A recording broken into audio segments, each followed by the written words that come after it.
Tenemos el gusto de tener a Agustín Juncal en nuevo encuentro acá en el programa de Fogón en Fogón sobre la historia de la reforma agraria en el Uruguay. ¿Cómo estás, Agustín? Un gusto tenerte de nuevo en los estudios virtuales. ¿Qué tema tenés para hoy con nosotros? ¿Cómo te va, Roberto? Bueno, la idea de hoy era continuar un poco con este capítulo, con el contexto político y sobre todo los debates agrarios, o sea, identificando qué actores y qué propuestas tenían para lo que estuvimos viendo, los asuntos que estuvimos viendo en el capítulo anterior. Capaz que antes de ingresar específicamente en lo que estaba pasando en Uruguay, o sea, cuáles eran las alternativas que se proponían, lo que me interesaba era un poco también mostrar este escenario que es un mundo cambiante, ¿no? O sea, estamos transitando el final, el tramo final y después sobre todo el proceso de posguerra, o sea, de la Segunda Guerra, donde Estados Unidos y la Unión Soviética son los grandes vencedores. Y eso también marca un nuevo contexto, que también influye los debates agrarios. ¿Por qué? Porque, por ejemplo, se van a crear nuevos organismos, o sea, aparece el Fondo Monetario Internacional, el Banco Mundial, la Organización de Naciones Unidas, y sobre todo en lo que interesa para entender el impacto de la Organización de Naciones Unidas, tiene que ver con la Organización de Naciones Unidas para la Agricultura y la Alimentación, o sea, lo que conocemos por sus siglas en inglés como la FAO, que se crea en octubre del 45 y que tiene una importancia muy importante, sobre todo para Uruguay y para los países latinoamericanos, en todo lo que tiene que ver con el desarrollo rural. Pero también ocurren, por la influencia soviética, ¿no? Las reformas agrarias en los países de Europa del Este. O sea que todo esto tenemos que también tenerlo en contexto de qué es lo que está ocurriendo a nivel internacional. Y más cerca, o sea, al lado de Uruguay, en Argentina, ¿qué estaba pasando?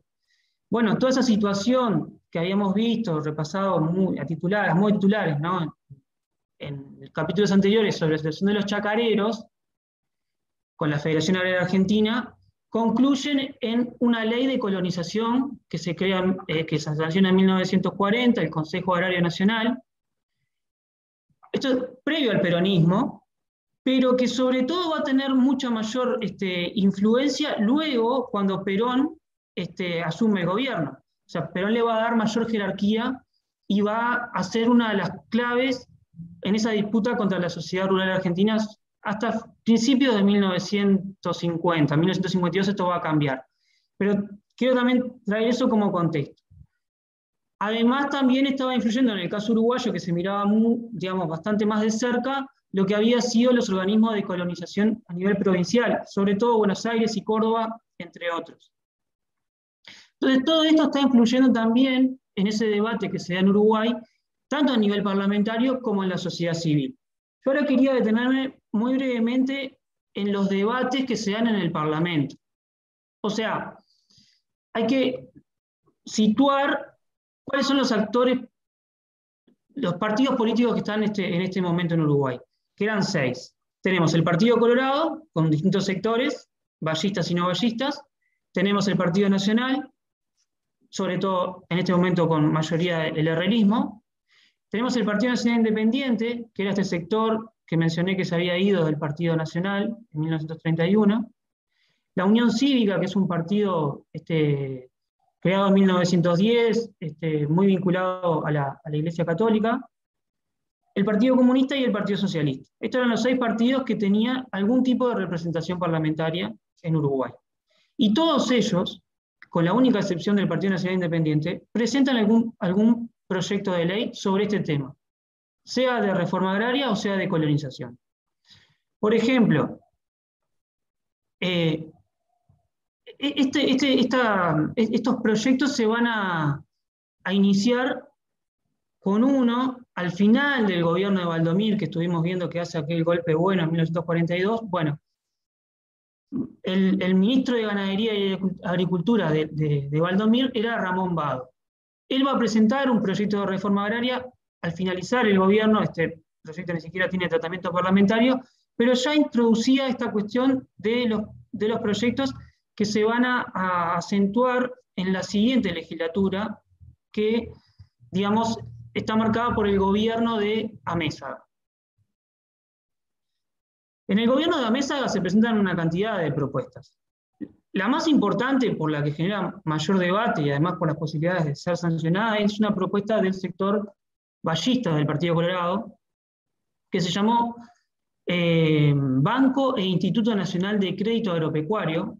Lo que proponía era crear eso, pero este ballismo tomaba la experiencia que había ocurrido en la década del 10 con la Federación Rural, que había bloqueado las propuestas ballistas, entonces no intentaba ni poner en el foco en la idea del georgismo, ni tampoco en el impuesto progresivo a la tierra que estuvimos viendo en los capítulos anteriores.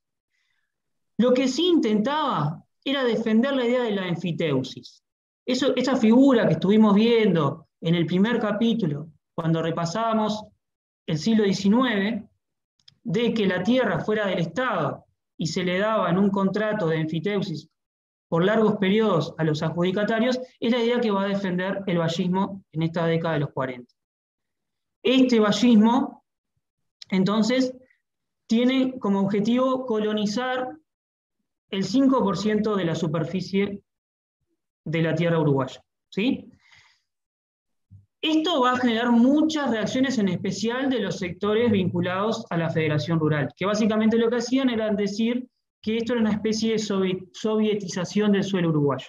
Ahí sobre todo está el Diario Rural, que era propiedad de Domingo Bordaberry, que era además, integraba la directiva de la Federación Rural y del Partido Colorado, era senador por el Partido Colorado. Pero hay también un conjunto más de propuestas, están las propuestas de la Unión Cívica sobre la colonización agraria, hay varias, hay dos. También los socialistas tienen algunas propuestas. Ahora, solamente para destacar, y voy a finalizar con esto, Frugoni, que ya en ese momento no estaba en el Parlamento, lo presenta otro diputado, pero socialista Frugoni también se basaba en la idea de la enfiteusis y se basaba en la idea de la pequeña propiedad. Y tomaba como ejemplo lo que estaba pasando en la Argentina. Juan B. Justo también había propuesto esto para el Partido Socialista en Argentina. Entonces, me interesaba también destacar las ideas que están circulando, tanto en Argentina como en Uruguay, que también se encuentran en el caso de la propuesta del Partido Comunista, que va a presentar en 1946 y en 1947 un proyecto de reforma agraria.